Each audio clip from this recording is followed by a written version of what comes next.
Hello again, Kronotiq fans. This is once again Izzy with Kronotiq Media, back with a new episode. This week's topic is going to be about consistency and distractions. And some of the things we'll be covering are shortcuts and routines in project management, the importance of repetition, reminders, schedules, being able to note things, jotting down notes, and layering them. And then finally, we'll be talking about distractions, memory loss, procrastination, and mind scattering. So, to begin, what is consistency? In project management, these days, one of the biggest things that are hindering people's ability to actually focus on their projects is their ability to remain consistent. And consistency is a very important element in project management because it guarantees the quality of your end result, your end product. And basically, in addition to that, it also guarantees your ability to deliver. So you could say that a lot of problems can be solved throughout the project management process by remaining consistent. And if you were to try and basically start a project, as we mentioned last time, you could get a small burst of inspiration to try and start a project. For example, you saw something that you liked and you want to build something like it, or you want to accomplish something similar to what someone else inspiring you has done.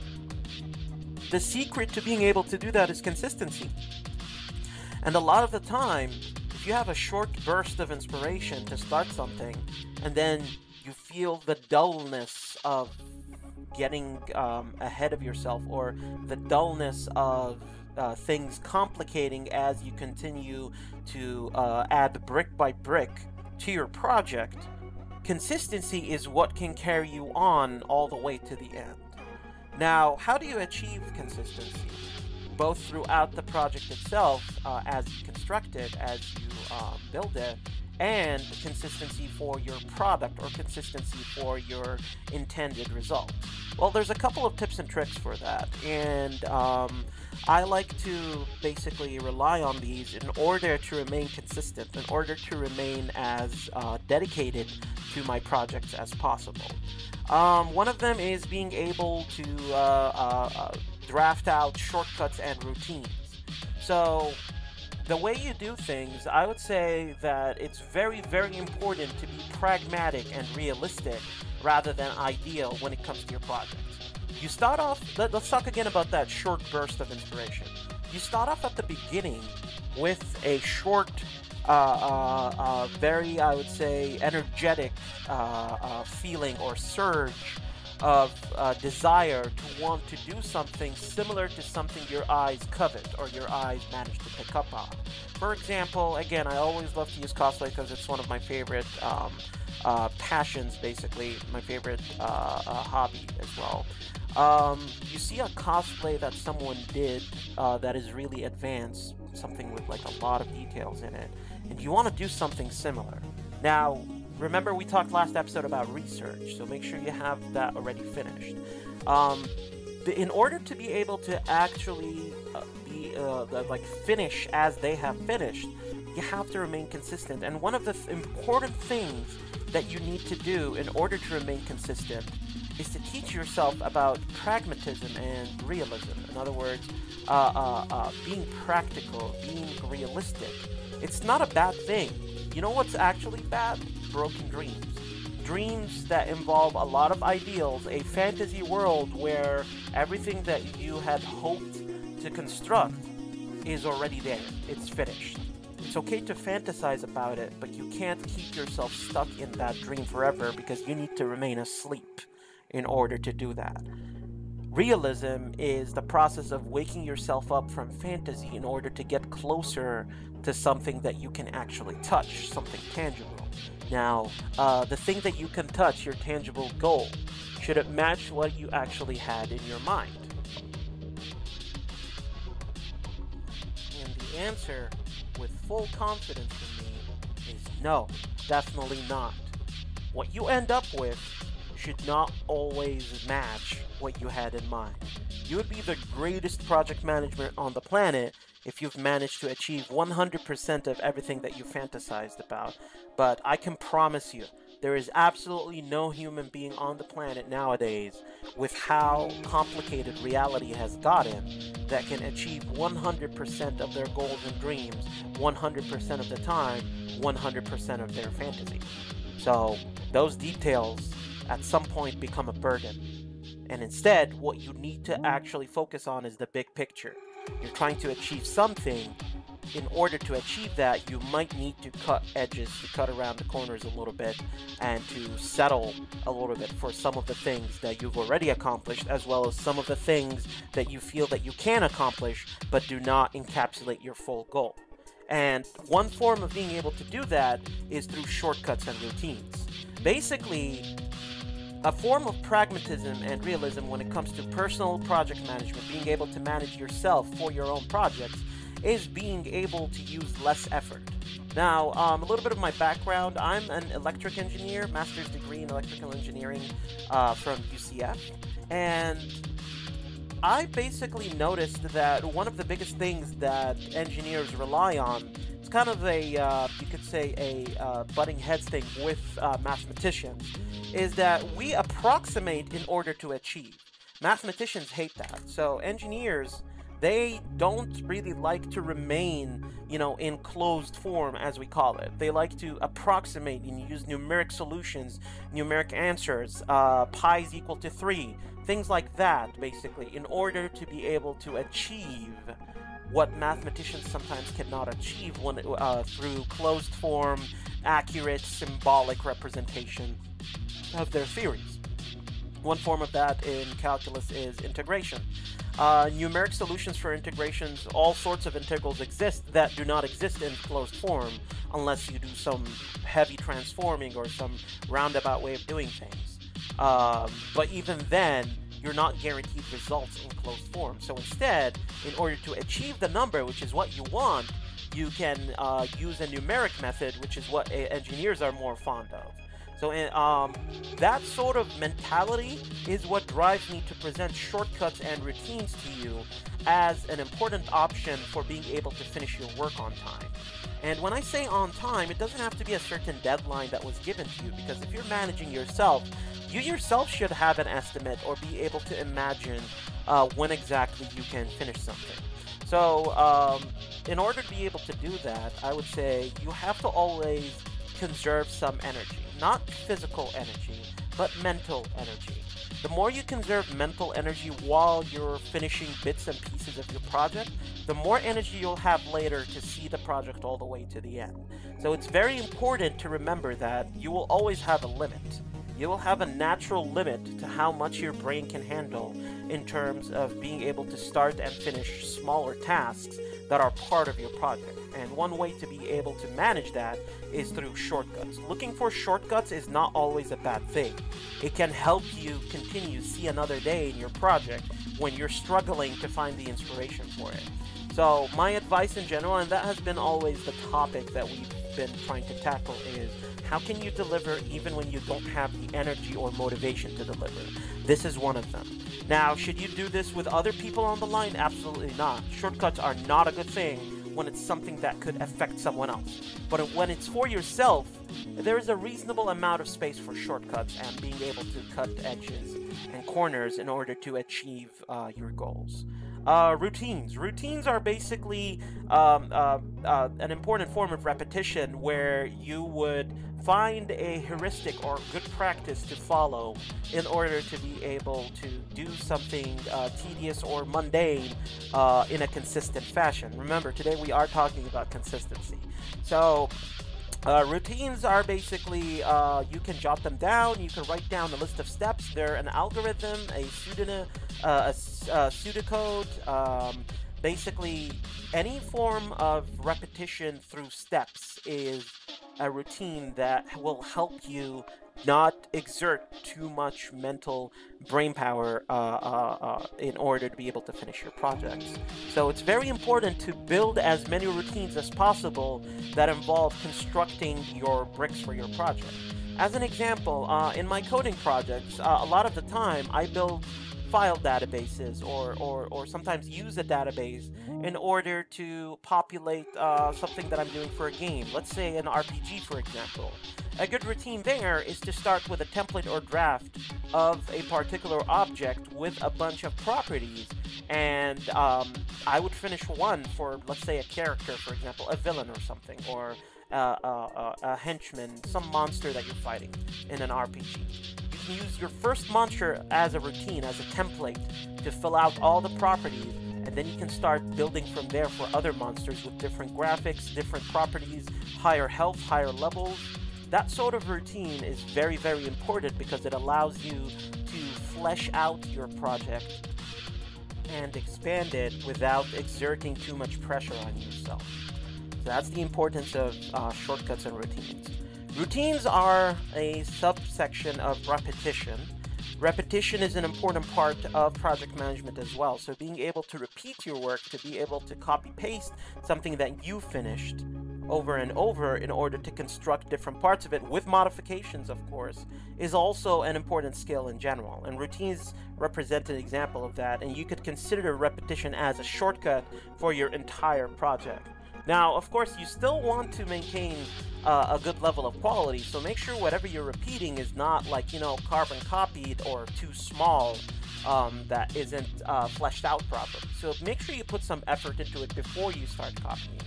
All of this technically defines a lot of important things in the reiterative project management school of thought. So reiterative project building, where you start with an original kernel of code or an original kernel of some work that you did, and then you go around it in circles, adding extra bricks, extra pieces of work to it. That's something that I think is very essential and is responsible for a lot of successes in different fields and different markets nowadays. And the ability to pinpoint this method of project management is very, very important. Now, a very important part of repetition as well is being able to remind yourself to do things on time. You'll notice this week that I was a little bit delayed in delivering this episode. I was supposed to deliver it on Sunday, and now it is Tuesday. So yeah, it happened. I reminded myself, but wasn't able to do it on time. But you have to forgive yourself, baby steps. So as long as you follow your reminder and be honest with yourself, and use that burst of inspiration, that fresh burst and surge of energy during the day that you get from finishing your previous day's work and then waking up and coming to work to do it again, that's how you can remain consistent. And couple it with some good reminders and schedules, and you'll be able to control your quality as well. So adding reminders for yourself, building schedules for yourself is important. However, I have to stress this very carefully. Personal projects do not need deadlines unless something else in your life needs a deadline. Personal projects, I would rather you put reminders for yourself on bits and pieces of work that you're going to do, but you don't have to time them. You don't have to say, oh, I'm going to work from 2 to 4 working on this particular project and then switch. That's not a good strategy. I am a very job-oriented person, and I believe that there is a general shift, a general transformation in the workforce that tries to achieve this a lot better than a tightly knit time schedule that does not allow for tolerances or allow for room in order to be able to finish something meaningful during your schedule. So if you're going to make schedules, I would strongly recommend making them job schedules or reminders, making them all task-oriented. I strongly urge this simply because time-oriented project management is becoming more outdated. I'd rather people felt a breath of fresh air before they could, before they had to get back to work or before they had to finish something meaningful.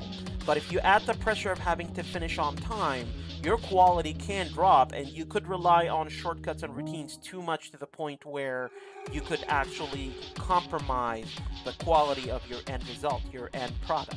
So I would say task-oriented and job-oriented schedules and reminders are a lot better.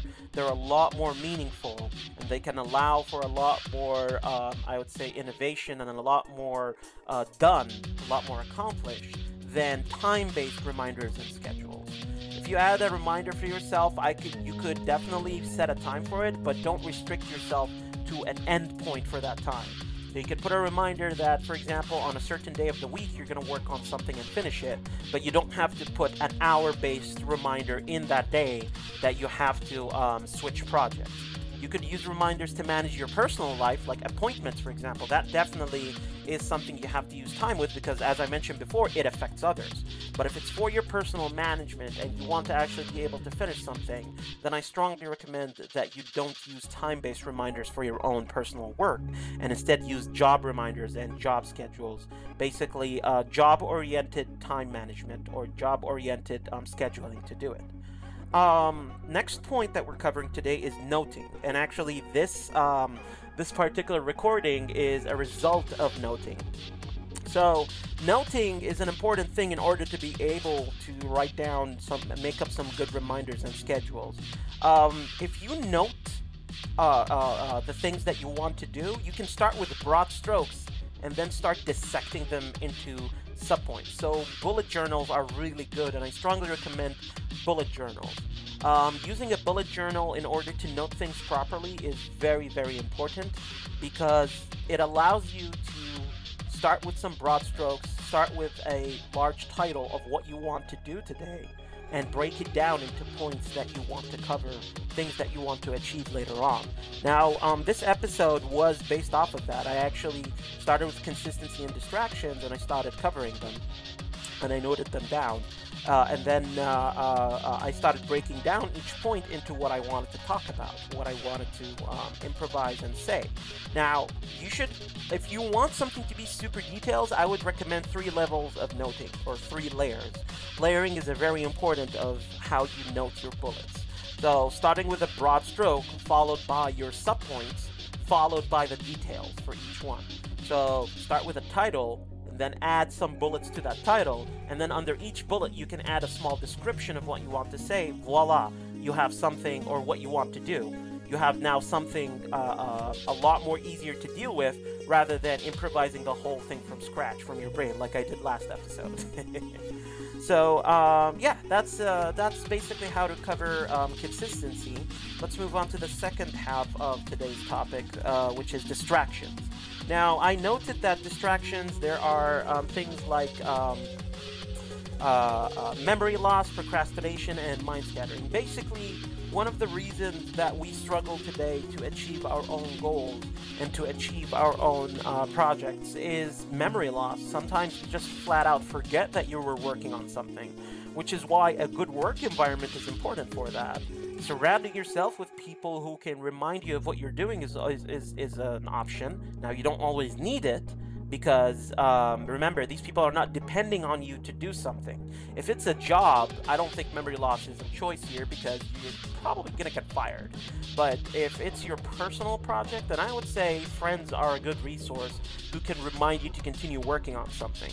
Gyms actually work great with that. So basically, gym workouts, if you have a workout buddy, then that's a good example of how to combat memory loss and procrastination, basically. Procrastination is another thing. It's a different example.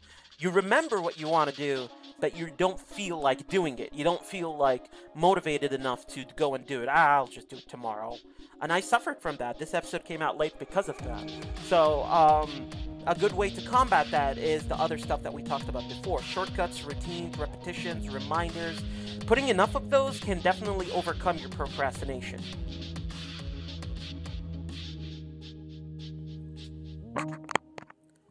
But there is a danger to getting used to your reminders and not following through with them, even when you see them. So basically, I call it heavy procrastination. It's when you set yourself reminders without the shortcuts or routines that they need in order for you to actually get up and do them. This could happen, for example, in the middle of your diet or in the middle of your workout routines throughout the week or throughout the month, where you could see a reminder and get used to it so much that you don't actually motivate yourself to move. And when that happens, the reminder is as useless as it was before it even existed. So at that point, shortcuts and routines are very important in order to motivate yourself to finish even smaller things that keep you on track. This podcast is an example of that.